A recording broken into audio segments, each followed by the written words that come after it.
અપમાન કરીને કહેવા લાગ્યા દક્ષ, સ્મશાનની અંદર આ રહેવા વાળો છે, દેવ સમાજનું જ્ઞાન ભાન આને ક્યાંથી હોય? ભૂત અને પ્રેતની સાથે એ રહેવા વાળો છે. અમંગળજનો અમંગળ એ વેશ છે, એને દેવ સમાજનું જ્ઞાન ક્યાંથી હોય? આવી રીતે દક્ષ પ્રજાપતિ ભગવાન શિવનું અપમાન કરે છે. પણ એ સમયે ભગવાન શિવ સમાધિમાં હતા. શિવને ખબર ન હતી કે દક્ષનું આગમન થયું.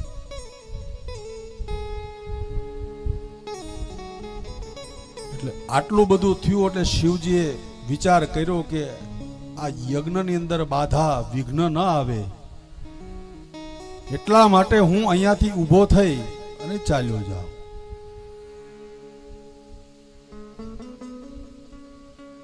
શિવજી ત્યાંથી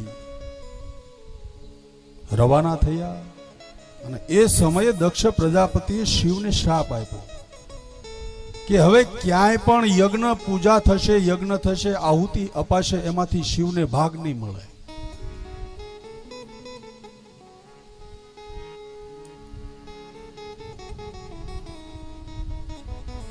પણ આ બધી જ ભગવાન શિવની માયા હતી. કારણ કે આ બધા જ પ્રસંગોની પાછળ ભગવાન શિવની એ લીલા હતી. કારણ કે આ વાતને જો મૂળમાંથી જોઈએ, મૂળ પ્રસંગથી જોઈએ તો આપણને ખબર પડે કે આ શિવ અને દક્ષ માં સતી ભવાનીનો ત્યાગ એ ભગવાન શિવે શા માટે કર્યો અને સતી માતાને પિતાને ઘેરે જઈ યજ્ઞમાં કેમ બળી જવું પડ્યું, આ બધી એ કથાનો મૂળ જોઈએ ત્યારે ખ્યાલ આવે.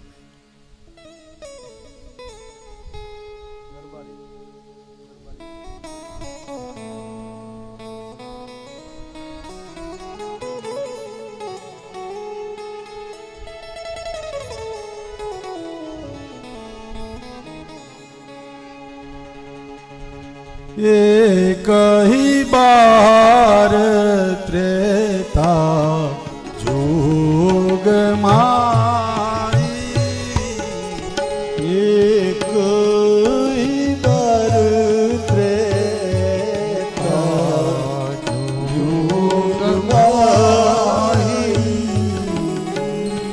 शंभु गए कुंभज शिपाई,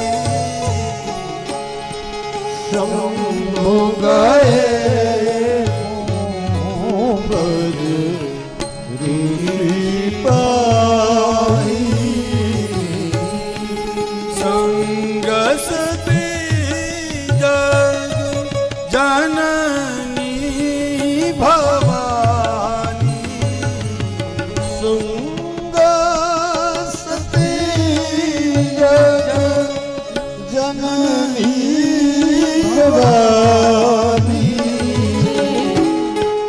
पूजे ऋषि अखिलेश्वर जाय, पूजे ऋषि अखिलेश्वर जाय.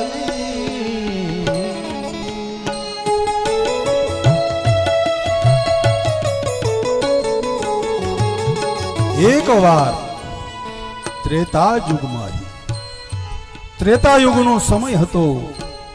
ભગવાન શિવ માં સતી ભવાનીને લઈ રામ કથાનું શ્રવણ કરવા માટે કુંભજ ઋષિના આશ્રમે આવ્યા. એટલે કુંભજ ઋષિએ ભગવાન શિવ અને માં સતી ભવાનીનું સ્વાગત કર્યું, પૂજા કરી.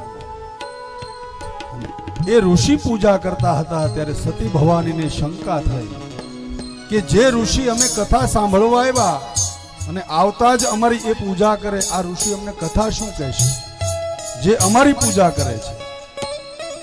આવો એ મનમાં ભેદ આવ્યો. આમ કુંભજ ઋષિના આશ્રમે ભગવાન શિવ અને માં સતી ભવાની કથા સાંભળી. મુનિ સન બીદા માની ત્રિપુરા, મુનિ સગબીદા માની ત્રિપુરા, ચલે ભવન સંગ દક્ષ કુમાર, ચલે ભવન સંગ દક્ષ કુમારી. આવી રીતે રામ કથા સાંભળીને ભગવાન શિવ અને સતી ભવાની જો આવ્યા ત્યારે શું કીધું? સંગ સતી જગ જનની ભવાની. જગ જનની આખા જગતની માતા એ સતી ભવાનીને સાથે લઈ કથા સાંભળવા આવ્યા. પણ જ્યારે એ વિદાય માંગી ત્યારે ચલે ભવન સંગ દક્ષ કુમારી. આમ એ કથા સાંભળીને જતા હતા કૈલાસ તરફ. અને એ જ સમયે ત્રેતા યુગની અંદર ભગવાન રામનો જન્મ થયો. રામ જન્મ થઈ ચૂક્યો. રામના એ વિવાહ થયા. પિતાનું એ વચન પાળવા માટે ભગવાન રામ વનની અંદર ફરી રહ્યા હતા. પંચવટીની અંદર રાવણ દ્વારા એ માં સીતાનું અપહરણ થયું. અપહરણ થયું એટલે એ ભગવાન રામ સીતાજીને ગોતવા માટે વ્યાકુળ થઈ શોક કરતા હતા, દુખી હતા, રડતા હતા. અને આ ચિત્ર જ્યારે સતી માતાએ જોયું ત્યારે તેમને થયું કે આ બ્રહ્મ છે. જેની કથા મેં સાંભળી એની અંદર કહ્યું કે રામ એ બ્રહ્મ છે. તો આ બ્રહ્મ હોય તો એક નારીના વિરહની અંદર આમ દોડે નહીં, દુખી ન થાય.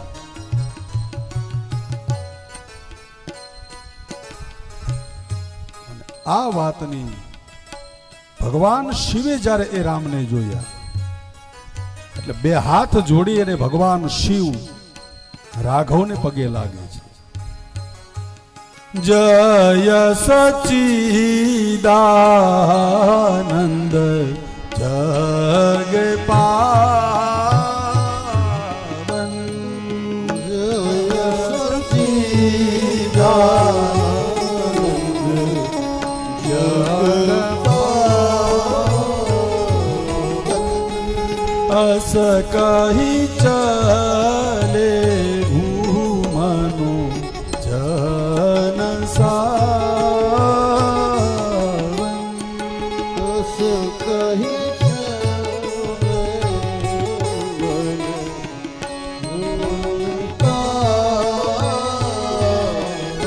બે હાથ જોડીને ભગવાન શિવ એ રાઘવને પ્રણામ કરે કે જય જય સચ્ચિદાનંદ. આવી રીતે કહીને પ્રણામ કરીને ભગવાન શિવ ત્યાંથી ચાલતા થયા. અને આ દ્રશ્ય એ સતી ભવાનીએ જોયું કે ભગવાન શિવ આને પગે કેમ લાગે છે? આ તો એક એ મનુષ્ય છે. અને જો રામ બ્રહ્મ હોય તો એ પત્નીના વિરહની અંદર દુઃખ ન પામે. રિલાયન્સ ડિજિટલ તમારા માટે લાવ્યા છે ડિજિટલ. અને આમ કહીને સતી ભવાનીને સંદેહ થયો છે. અને એ સંદેહ થયો એટલે એ ભગવાન શિવને કહેવા લાગ્યા, પૂછવા લાગ્યા કે તમે આને પગે કેમ લાગો છો? ત્યારે એ ભગવાન શિવ કહે છે કે હે ભવાની, રાત દિવસ હું જેના નામની સમાધિ ધરું, સમાધિમાં જેનું હું સ્મરણ કરું, જેનું ભજન કરું, એ જ આ રામ છે. સોઈ મા ઈષ્ટ દેવ રઘુબીર, સોઈ મમ ઈષ્ટ દેવ રઘુવીરા. હે સતી, આ મારા ઈષ્ટદેવ એ ભગવાન રામ છે. જેનું એ ભજન દેવ મુનિ ધીર જોગી જેનું એ ધ્યાન ધરે એ સ્વયં શ્રી રામ છે. મુનિ ધીર જોગી સિદ્ધ સંતત વિમલ મન જેહી ત્યાગઈ.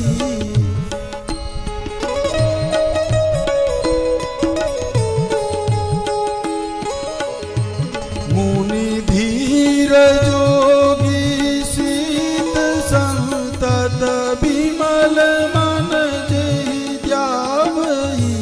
કહીને તિની ગમા પુરાણ યાદ જાસુ ગીરતી ગાવઈ.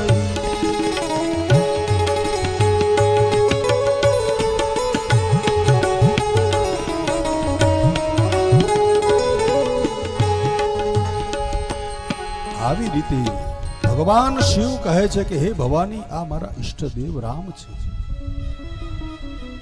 ત્યારે સતી કહે કે હે પરમાત્મા આ બ્રહ્મ હોય તો આમ કેમ? ત્યારે એ ભગવાન શિવ કહે છે કે હે ભવાની જો તુમરે મન અતિ સંદેહુ તો કિન જાહુ પરીક્ષા લેહુ. જો તમારા મનમાં હજી સંદેહ હોય શંકા હોય તો તમે પરીક્ષા લેજો. પણ હા પરીક્ષા લેવામાં વિવેક રાખજો. ત્યારે આ બાજુ સતી ભવાની આવી વિચાર કરવા લાગ્યા કે મારે આની પરીક્ષા કઈ રીતે લેવી. ત્યારે એ વિચારતા વિચારતા એમને થયું કે લાવ અત્યારે એ પત્નીના સીતાજીના એ વિરહમાં છે દુઃખમાં છે તો એનું જ રૂપ લઈને પરીક્ષા લઉં. જો એ બ્રહ્મ હશે તો મને ઓળખી જશે ને મનુષ્ય હશે તો નહીં ઓળખી શકે. અને આવી રીતે માં સતી ભવાની સીતા માતાનું રૂપ લઈ અને જે જગ્યાએ એ રામ અને એ લક્ષ્મણજી જતા હતા ત્યાં તેની આગળ આગળ ચાલવા લાગ્યા. આ એની પહેલી ભૂલ. કારણ ભગવાન પરમાત્મા છે, સીતાજી એ ભક્તિ છે. ભક્તિ ક્યારે ઈશ્વરની આગળ ન ચાલે, ઈશ્વરની પાછળ પાછળ ચાલે. એટલે આ સતી ભવાનીથી પહેલી ભૂલ એ થઈ ગઈ પરીક્ષામાં કે એ રામજીની આગળ થયા. અને જ્યાં આવી રીતે એ સતી ભવાનીને સીતાજીના એ રૂપમાં જોયા ત્યારે એ ભગવાન શ્રી રામ તો ઓળખી ગયા કે આ સીતા નથી પણ આ તો જગજનની માં ભગવતી ભવાની છે. જ્યાં એમને જોયા એટલે બે હાથ જોડીને ભગવાન રામ તેને પૂછવા લાગ્યા, કહે હું બહોરી કહા રૂષ કે તું, કહે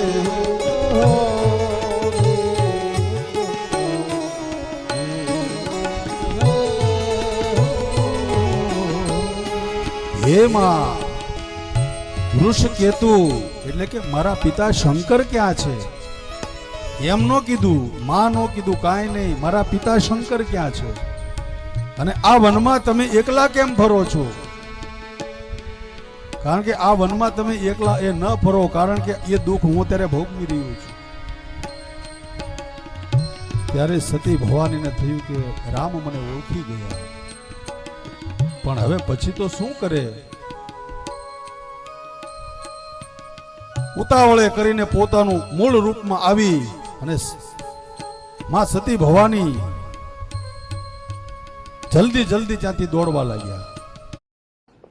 आपसे बंधन जुड़ा और ये बैंकिंग का बंधन ट्रस्ट के અને એ વિચાર કરવા લાગ્યા કે મેં ભગવાન શિવનું કહેવું માન્યું નહીં, રામની પરીક્ષા લીધી. અને આ બાજુ શ્રી ભગવાન એ રામને થયું કે હવે મારે પણ મારો એ પરિચય, મારું રૂપ એ માને બતાવવું જોઈએ. એટલે જે જગ્યાએ એ સતી ભવાની જતા હતા ત્યાં અનેક રામ અનેક સીતા એક બાજુ જોવે છે તો એ ભગવાન રામ અને સીતા પથ્થરની શિલા ઉપર બેઠા છે. સીતાજી એ રામની સેવા કરે. બીજી બાજુ જુએ તો એ માં સીતાજી જમાડે છે અને ભગવાન રામ જમે છે. આવી એ લીલાઓનું દર્શન સતી ભવાનીને કરાય. અને આ બાજુ આવી ભગવાન શિવ કહેવા લાગ્યા કે હે ભવાની, તમે પરીક્ષા લીધી? ત્યારે સતી ભવાની કહેવા લાગ્યા, ખોટું બોલ્યા એમાં. કછુ ના પરીક્ષા લીન ઈ ગોસાઈ, કछु ન પરીક્ષા ગોસાઈ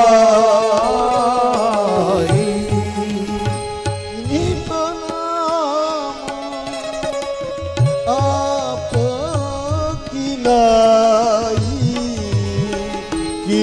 ન પ્રણામ આપ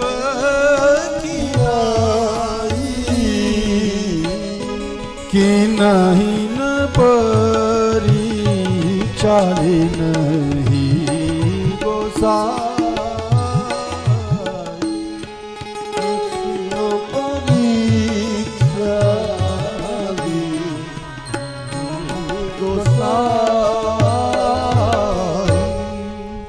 હે પ્રભુ, મેં કાંઈ પરીક્ષા નથી લીધી. ભગવાન શિવે જ્યાં સતીજીની સામું જોયું, નહીં કાંક તો ભેદ છે. કારણ કે ભગવાન એ રામની એ માયા જોયા પછી સતી માતાજી આમ પરસેવે રેબઝેબ થઈ ગયા હતા.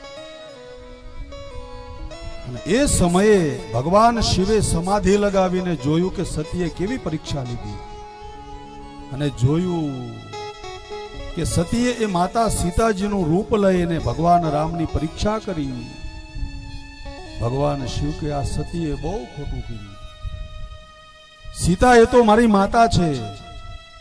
સતીએ એનું રૂપ લઈ પરીક્ષા લીધી, તો હવે મારે સતીની સાથે કોઈ સંસારિક સંબંધ ન રહેવો જોઈએ. અને આવી રીતે ભગવાન શિવે મનોમન સતી ભવાનીનો ત્યાગ કર્યો છે. આમ કરતા કરતા કૈલાસ ઉપર આવ્યા. કૈલાસ ઉપર આવી અને ભગવાન શિવ એ વડલાના ઝાડ નીચે બેઠા. દરરોજ એ સતી ભવાની તેની ડાબી બાજુ આસન નાખીને બેસતા હતા. આજે એનું આસન સામે આવી ગયું. ભગવાન શિવે એને સામે આસન આપીને બેસાડ્યા. કારણ કે હવે હું આને એ બાજુમાં ન બેસાડી શકું. સતીજીને ખ્યાલ આવ્યો કે ભગવાન શિવે મારો ત્યાગ કર્યો છે, પણ શું કરવું?